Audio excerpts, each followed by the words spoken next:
Yo les gars, aujourd'hui on sort du terrain. Pas de but, pas de carton rouge, pas de stats. Aujourd'hui, je vais vous raconter une histoire. L'histoire d'un homme qui a consacré toute sa vie au football, non pas pour jouer, mais pour le servir avec son sifflet. Un homme qui s'est battu pendant des années pour atteindre le sommet de son métier, qui a tout réussi, qui a tout mérité, et à qui le plus grand rêve de sa vie a été arraché en quelques heures dans un aéroport américain par une décision politique. Son nom, Omar Abdulkadir Artan, 34 ans, arbitre somalien. Et son histoire, elle dépasse le football. Elle parle de dignité, de résistance, d'injustice, et elle a mis le monde entier en colère. Restez jusqu'à la fin parce que la fin de cette histoire, elle est à la fois belle et révoltante. Pour comprendre pourquoi cette histoire choque autant, il faut d'abord comprendre qui est Omar Artan et ce que sa sélection représentait. Omar Abdulkadir Artan est né le 6 juin 1992 à Mogadiscio, en Somalie.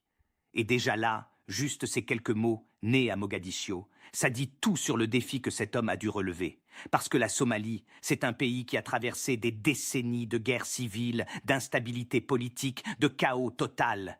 Le paysage footballistique somalien a fait face à d'innombrables défis à cause de l'instabilité et des conflits qui ont ravagé le pays pendant des décennies. Dans ce contexte, devenir arbitre de football professionnel, c'est déjà une performance extraordinaire. Artan est devenu arbitre FIFA en 2018. Et de là, il va enchaîner les premières historiques. Son ascension prend une dimension continentale lors de la CAN 2024 en Côte d'Ivoire, lorsqu'il devient le premier Somalien à diriger une rencontre de Coupe d'Afrique des Nations seniors. Il arbitre Tunisie-Namibie, puis Algérie-Mauritanie, 2 matchs marqués par des résultats historiques pour les outsiders. Une double prestation qui a définitivement installé son nom parmi les arbitres africains à suivre. Imaginez ça, le premier Somalien à siffler une CAN. Dans un pays qui n'a jamais qualifié son équipe nationale pour une Coupe du Monde, voir l'un de ses fils sur la plus grande scène africaine, c'est immense. Mais Omar ne s'arrête pas là. Il arbitre le match retour de la finale de la Ligue des champions de la CAF 2025 entre Pyramids et Mamelodi Sundowns avant d'être couronné meilleur arbitre du continent pour l'année 2025. Meilleur arbitre africain, ce n'est pas un prix distribué au hasard, c'est la reconnaissance de ses pairs, des entraîneurs, des instances du football africain. Omar Artan est à ce moment-là au sommet de son art. Et puis arrive le couronnement suprême. La FIFA annonce la liste des 52 arbitres retenus pour la Coupe du Monde 2026. Parmi eux, 7 Africains et Omar Artan de la Somalie. Lorsque la FIFA annonce la sélection d'Omar Artan parmi les arbitres de la Coupe du Monde 2026, la Somalie célèbre l'événement comme une véritable consécration nationale. Le président somalien Hassan Sheikh Mohamud félicite personnellement Omar Artan pour avoir rehaussé la réputation de la Somalie sur la scène internationale, déclarant qu'il est un symbole d'inspiration pour la nouvelle génération de Somaliens. Un pays entier derrière un seul homme. Un homme au sifflet. Et ce rêve allait voler en éclats en l'espace de quelques heures. Nous sommes le 7 juin 2026. Le mondial démarre dans 4 jours. Omar Artan prend l'avion pour Miami, Floride. Il a son visa, il a ses documents, il a été sélectionné par la FIFA, il est prêt à vivre le plus grand moment de sa vie. Il atterrit, il passe le contrôle aux frontières, et là, tout s'arrête. L'arbitre est interrogé pendant 11 heures, détenu plusieurs heures dans une cellule de rétention, puis mis à bord d'un vol retour direction Istanbul, en Turquie. 11 heures d'interrogatoire, suivi de plusieurs heures en cellule de rétention, sans explication officielle, sans jamais être informé de la raison réelle de son refoulement. Omar Artan lui-même a réagi auprès du New York Times. J'avais les bons documents, j'avais tout, j'avais le bon visa. Je ne suis qu'un arbitre qui tentait de vivre son rêve, le plus grand rêve de ma vie, participer à la Coupe du Monde. Ces mots sont dévastateurs. Je ne suis qu'un arbitre qui tentait de vivre son rêve. Il ne demandait rien de plus. Il avait son visa, un visa à entrée multiple valide, délivré par l'ambassade américaine après vérification et après une enquête approfondie. Et il était même titulaire d'un passeport diplomatique. Alors pourquoi ? Qu'est-ce qui s'est passé dans cet aéroport ? Un responsable du département d'État américain a déclaré à l'AFP qu'Omar Artan était lié à des personnes soupçonnées d'appartenir à des organisations terroristes, ce qui le rendait, selon eux, inéligible à l'entrée sur le sol américain. Des accusations graves, non documentées, jamais prouvées, et l'intéressé les nie catégoriquement. La réalité politique derrière tout ça ? La Somalie est l'un des pays dont les citoyens sont frappés d'une interdiction de voyage aux États-Unis par l'administration de Donald Trump. Fin novembre, le président américain avait qualifié la Somalie de pays pourri et fait part de son intention de mettre fin au statut spécial protégeant les ressortissants somaliens de l'expulsion. Voilà la vérité. Ce n'est pas Omar Artan, l'individu, qui a été jugé. C'est son passeport, c'est son pays de naissance. C'est sa nationalité somalienne. Un homme, le meilleur arbitre d'Afrique, expulsé non pas pour ce qu'il a fait, mais pour là où il est né. Alors on se demande tous, qu'est-ce que la FIFA a fait face à ça? Elle qui se présente toujours comme le gardien des valeurs du football, de l'unité, du respect, comment a-t-elle réagi quand l'un de ses arbitres sélectionnés se retrouvait en cellule de rétention dans un aéroport américain? Loin de prendre la défense de son arbitre, la FIFA a annoncé que le Somalien ne participerait pas au mondial. La FIFA n'intervient pas dans les procédures d'immigration du pays hôte, y compris dans l'octroi des visas, précise le communiqué. Voilà la réponse de la FIFA. Pas de protestation, pas de pression diplomatique, pas même un message de soutien à un homme qu'elle avait elle-même sélectionné. Juste, ce n'est pas notre problème.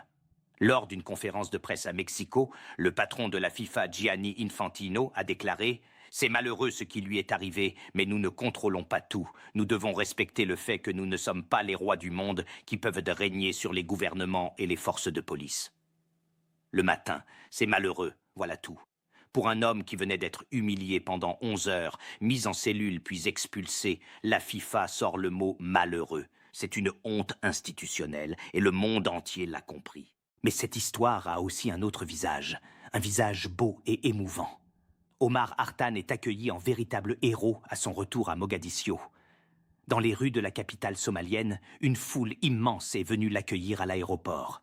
Des gens qui ne l'avaient jamais rencontré, des gens qui pleuraient, des gens qui brandissaient des drapeaux somaliens, parce qu'Omar n'est plus seulement un arbitre, il est devenu le symbole d'un peuple. À Mogadiscio, de nombreux supporters ont eu l'impression que le rêve tant attendu leur était arraché en un instant. Dans un pays souvent associé aux mauvaises nouvelles, Omar Artan incarnait une rare bonne nouvelle. Il n'était pas seulement arbitre de football, il incarnait une autre image de la Somalie, Goal.com, et puis est venue la réponse la plus belle à toute cette injustice, celle qui a mis une gifle diplomatique à l'administration Trump, celle qui est venue non pas de la FIFA, mais de l'UEFA. Le Somalien Omar Artan dirigera la Supercoupe d'Europe entre le Paris Saint-Germain et Aston Villa le 12 août prochain à Salzbourg, a annoncé l'UEFA. Le matin, l'UEFA offre à Omar Artan quelque chose que les États-Unis lui ont refusé. La reconnaissance, le respect, une scène mondiale et pas n'importe laquelle, la Supercoupe d'Europe, l'un des matchs les plus suivis du football continental. Le patron de l'UEFA, Alexander Seferin, a déclaré dans un communiqué « Le football est fait pour rapprocher les gens et l'UEFA souhaite témoigner son respect à Omar et à ses remarquables qualités d'arbitrage. » Le matin. C'est une phrase magnifique et elle dit tout ce que la FIFA n'a pas eu le courage de dire. De son côté, Omar Artan a répondu avec une dignité absolue « Je serai là à la prochaine Coupe du Monde, en 2030. Pas de vengeance, pas d'amertume, juste la certitude que son heure viendra. Un homme debout face à l'injustice. » L'affaire Omar Artan n'est pas un incident isolé. Elle est le symbole d'un mondial qui accumule les polémiques avant même que le ballon ne roule.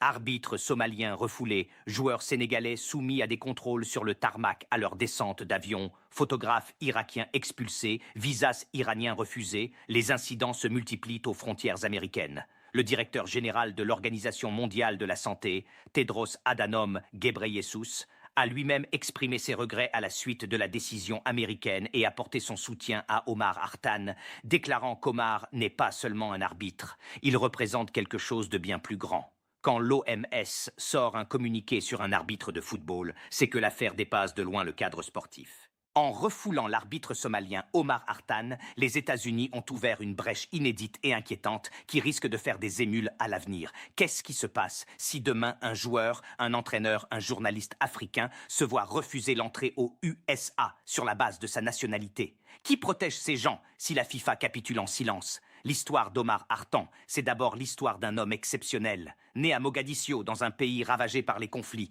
il a construit sa carrière pierre par pierre, première après première, pour atteindre le sommet de l'arbitrage mondial. Il méritait ce mondial, il le méritait chaque minute. Ce qui lui est arrivé est une injustice. Pas parce qu'il a fait quelque chose de mal, pas parce qu'il n'avait pas ses documents, mais parce qu'il est né au mauvais endroit selon les yeux de ceux qui contrôlent les frontières américaines en 2026. Mais souvenez-vous, cet homme n'a pas plié. Il est rentré dans son pays la tête haute. Il a été accueilli comme un héros.